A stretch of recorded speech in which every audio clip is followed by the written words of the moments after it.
Studio 5, an Islamic record label. السلام علیکم ورحمۃ اللہ وبرکاتہ۔ الحمدللہ رب العالمین والصلاة والسلام علی اشرف الانبیاء والمرسلین وبعد، اعوذ باللہ من الشیطان الرجیم، بسم اللہ الرحمن الرحیم۔ روزے کے حوالے سے انشاءاللہ ہمارا یہ سلسلہ شروع ہے رمضان المبارک کے اوپر، ہمارے اس گروپ نالج آف اسلام کی طرف سے۔ تو انشاءاللہ آج جو حدیث بیان کی جائے گی وہ صحیح الترغیب و ترہیب کے اندر حدیث نمبر 984 ہے۔ تو انشاءاللہ اس حدیث کا جو مقصد ہے وہ ہے روزے دار کے حوالے سے کہ روزہ شفاعت کرے گا۔ ان کی جو رمضان المبارک کے ہم روزے رکھ رہے ہیں تو یہ روزہ اس بندے کے حق میں شفاعت کرے گا جو روزے رکھ رہا ہے۔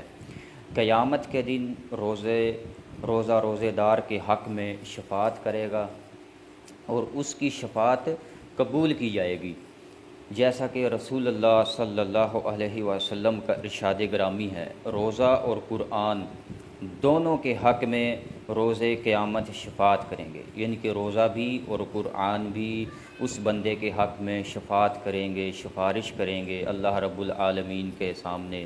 جس بندے نے رمضان المبارک کا روزہ رکھا ہوگا یا نفلی روزہ رکھا ہوگا، اور رمضان کے اندر قیام اللیل کے اندر جس بندے نے قرآن کو بڑی بہترین اور عمدگی کے ساتھ اس قرآن کو پڑھا اور سمجھا ہوگا، تو روزہ کہے گا اے میرے رب، میں نے اسے کھانے اور شہوت سے روکے رکھا، اسی لیے تو اس کے حق میں میری شفاعت قبول کر لے۔ تو روزہ یہ سفارش کرے گا کہ اے میرے رب، میں نے اس بندے کو کھانے پینے سے اور شہوت سے اور بھی دنیاوی معاملات سے، ہر طرح کی ایسی چیزوں سے یعنی کہ بندہ کی خواہشات ہوتی ہیں، تو روزہ کہے گا اے اللہ، میں نے اسے روکے رکھا، تو میری شفاعت کو اس بندے کی حق میں قبول کر۔